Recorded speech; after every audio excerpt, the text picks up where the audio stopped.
Central Alabama's volunteer tax program. With homeless services at the VA, we also have substance abuse services. We're Child Care Resources. We're a United Way agency. We're here with the Social Security Administration. I'm with the Old Firehouse Shelter. So we're with the ACLU of Alabama, and we're here today to talk about voting rights. This is a very unique collaboration between over 60 government, social service, and nonprofits to come together for one day to make a one-stop center where the homeless can get services.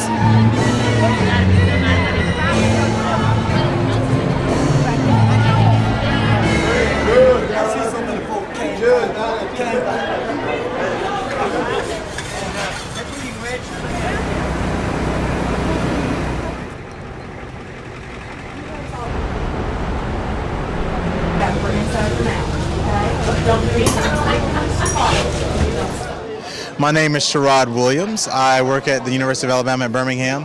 I'm here today because I am a junior board member with Hands on Birmingham, and I'm just out here to support their volunteer efforts and getting people registered for the Homeless Connect project. All right, we have Kathy right here. We're just going to ask her a couple of questions.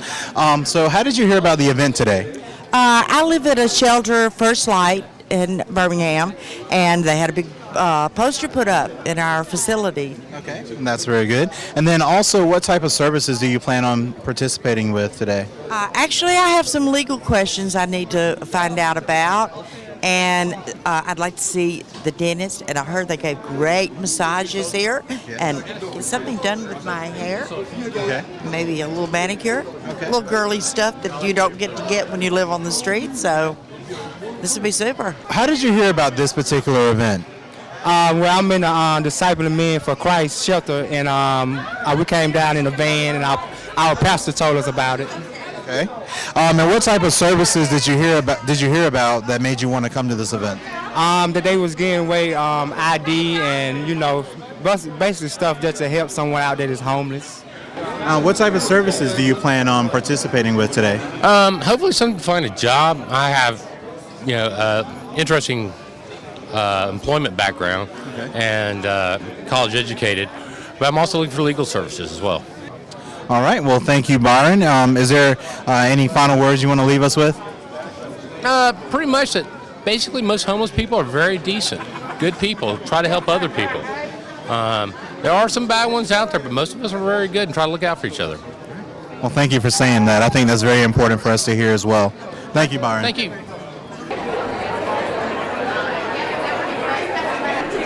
There are 16 tables plus breakfast. And don't forget, the breakfast is from 8 to 10. So they have plenty of time to eat breakfast. So if there's a big jam up at the breakfast table, encourage them to go somewhere else and then come back and eat. And again, we can't force them to go for a little. Social Security. That's why I'm with Social Security. There's some blankets. It's got a blanket and some socks, some personal care items in it. They can get either that bag or this one.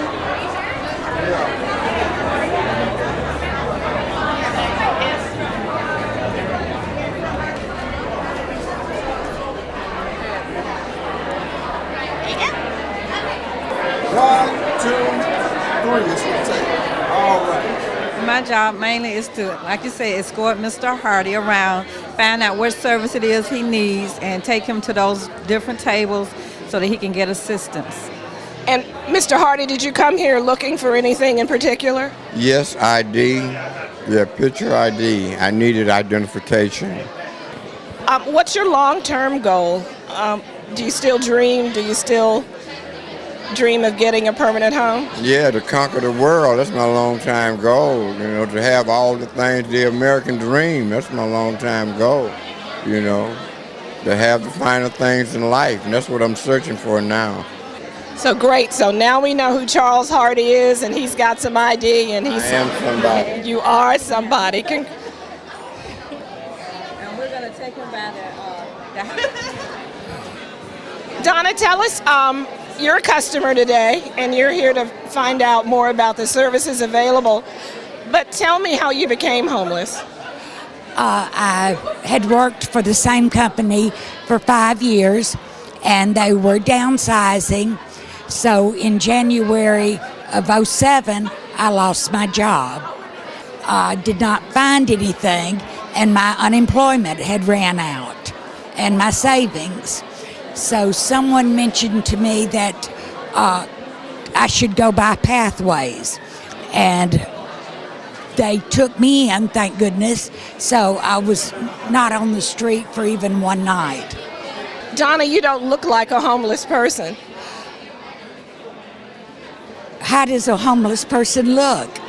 That I'm a grandmother. I'm a mother of 3 grown children. That's something the public needs to realize, is they don't look a certain way. This is the main floor of the Boutwell Auditorium. This is the second step in the process, and where the customers can go to select from a variety of services that they need. There's food. There are a few surprises down there because we really don't know what everyone needs, but we've tried to anticipate them and put them in a convenient location and make it easy for them to go to table and put the responsibility back on them. Let it be their choice. Just tell me your general observations when you stepped out of your car this morning, Mayor. I know it was quite an impressive sight. Heart-wrenching to have people run up to you and say thank you. I'm not the one who need to be thanked. The volunteers, the organizations who are here. You know, Carol and I were just talking. If your heart is not touched by this, you need to go get you one. This is the most organized effort I have seen in a long time to help people come together. The city has been so supportive of this event, and so has Mayor Langford. We want to see this kind of support, and this is not the solution to homelessness. The services that are here represent it, but this is really sort of an entry point to get people in and get them connected to the professionals in this community that care about them and get them into the services that will eventually break the cycle. So I know the mayor understands that, and I think that's why he's so supportive, and all of us in the nonprofit community and the faith-based community and just civic volunteers who care about the homeless population are so grateful for his support. You want to tell me why you Hey, Mama. The help. Tell me why you feel good. Yeah. Because it feels good to help people.